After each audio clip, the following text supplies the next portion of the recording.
Sup Team KBA, One Tick Traveler here. This is Last Shelter, and you're tuning into the first hero drop of the season for us, Season 7 Eden expansion. Now, I know I'm very late with this hero drop since it's just been crazy busy with a lot of the fresh updates like the Hopeness Lab hero reconstruction, combat base for Eden expansion, and just all of the new token shop refreshes. So definitely a backlog that I'm trying to get through. But for those who have been waiting for me to do an upload of this, appreciate your patience, and hopefully I can reward you with some good nuggets of whether you should drop your tickets in here or not. Now, if you already bit the bullet and have pulled your tickets in this hero drop, sound off in the comments how it went and your overall thoughts on whether it was good or not. Again, like always, you can find my Last Shelter guides, including the recent publish I did, which was all of the hero reconstructions abilities guide. So check it out at onetechtraveler.com. So with this season's new heroes, Dawn and Scorpion, of course, we are going to expect those two heroes appear in the first 2 weeks. And this week it is Dawn who is going to be the must pick out of this drop, alongside Lust, Prophet, and Shadow. Now, my overall thoughts on this hero drop is pretty much a 50-50. There are some heroes, if they are lined up with the heroes you already have and wouldn't mind getting them developed as a byproduct trying to go for Dawn, then this is going to be slightly more worth than for those who don't have any of these heroes. That being said, if you have plenty of super tickets and really want to go for Dawn, then this is probably going to be the best drop since it's just a pool of 4. A quick dive into each of the heroes. So Dawn, she is a great mixed and fighter friendly hero who's going to just provide really good healing options for you, and arguably one of the most versatile, considering her dancing snowflakes is a guaranteed healing setup, provided it is a combat skill which can be countered, but when it does trigger, it's going to recover 90% to not 1, not 2, but all 3 heroes in the formation, which is crazy, and to the tune of similar healing to Kamikaze. She also has some interesting positional effects, such as healing troops if she's in the front row, or absorbing damage when she's positioned in the mid row. So we are starting to see a lot of damage dealers in the front, really shaking things up and definitely causing confusion with how you can best counter those sort of setups, including Dawn. Iron Will is kind of like Valkyrie. It's plus 100% net effect when they all trigger, but they do activate independently, which means sometimes you'll get plus 100, sometimes a plus 50 damage received by the enemy or the friendly damage that you deal. Overall, really crazy high healing, super versatile, mixed APC friendly. Alternatives, you can put her with Scorpion, Wrath, and then mixed up with Lust or any kind of damage dealer. You're going to do damage. Having said that, Heaven's Redemption for that evasion. Kamikaze, yeah, there's plenty of great choices with Dawn. Next up, we have Lust. Now, I do have one copy of Lust, and yeah, she's great. She, of course, is definitely the hero you want to work on if you're looking to pick up Scorpion. She has very nice poison synergy with him to trigger extra layers for Scorpion's troop recovery block and damage reduction effect. But also with that, she has the best confusion protection and also inflicts confusion too. So her damage dealing effect is average, medium, not to the tune of say Hummingbird or Nomad, but with the extra effects that she has going for her, then of course she's going to work great. I did mention Lust is going to have great chemistry with Scorpion. If you're picking up Dawn, then that is a already made APC that's going to kick some butt.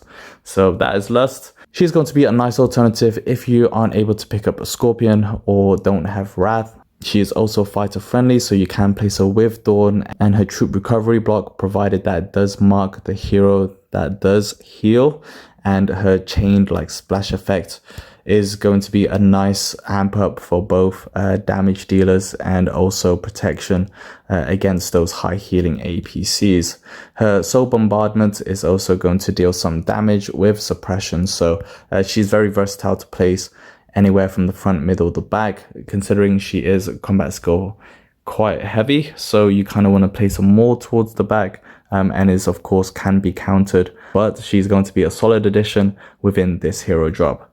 And then that leads me on to the Shadow, who, as we know, is okay. He's average, he's decent, he's not really the best in terms of front row shooter heroes, but he does have some nice evasion, although that is just centered around him.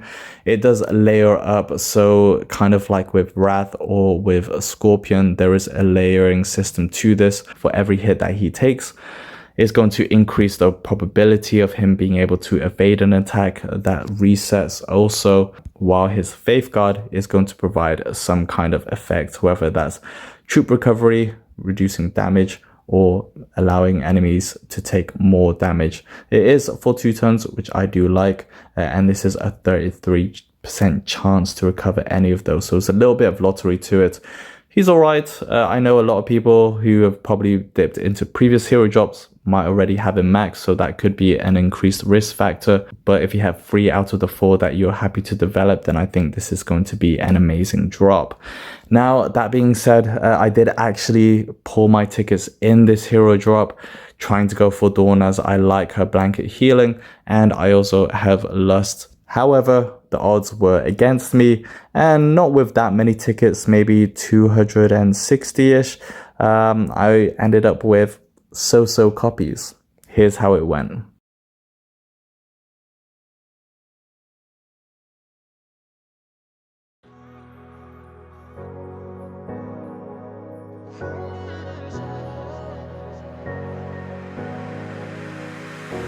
I'm running your way, but you push me away. Your lifeline, losing your mind. I'm here for you, babe. I've loved you the same this whole time. So tell me, what's on your mind? And I'm not here to hear you say you're fine. I can take the pain you hold inside. I wanna know, wanna see it. Can I feel your kryptonite? Can't get this off my mind. Does it only control you? Let me in, I'll help you out. I won't lose you this time. I feel your kryptonite.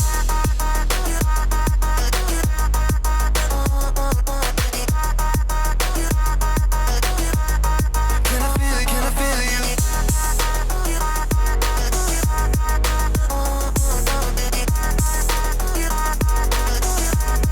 Can I feel your kryptonite? You think you're too far, but I'm where you are, you know. I said I won't leave your side. They left you bare, but I'm begging you, stare in my eyes for you. Yeah, I'd give my life. And I'm not here to hear you say you're fine. I can take the pain you hold inside. I wanna know, wanna see it. Can I feel your kryptonite? Can't get this off my mind. Does it only control you? Let me in, I'll help you out. I won't lose you this time. Can I feel your kryptonite?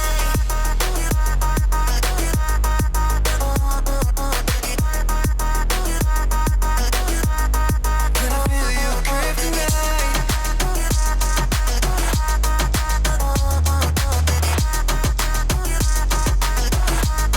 Can I feel your kryptonite?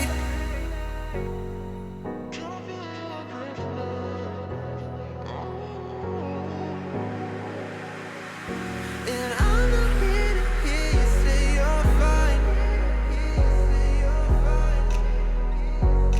So yep, as you saw, I wasn't able to pick up any copies of Dawn, any copies of Lust, and instead I got 4 Essex heroes in total, which roughly averaged out at 70-ish RNG, so not great, but slightly better than the 80 RNG average.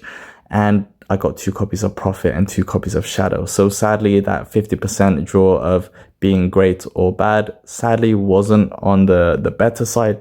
at least I got 2 copies of each, but with the new hero reconstructions, then of course getting them maxed or having further development is going to be more important to get more potential out of them.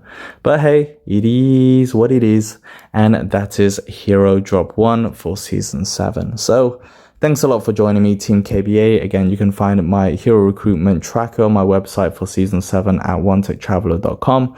Give this video a big thumbs up if you found it useful. And again, I'm just trying to get a lot of these videos out to you all as soon as possible. So I'm just trying to speed through recording so that you can get the most value sooner for your latest season. I'll see you in the next video, but until then, keep being awesome. Peace.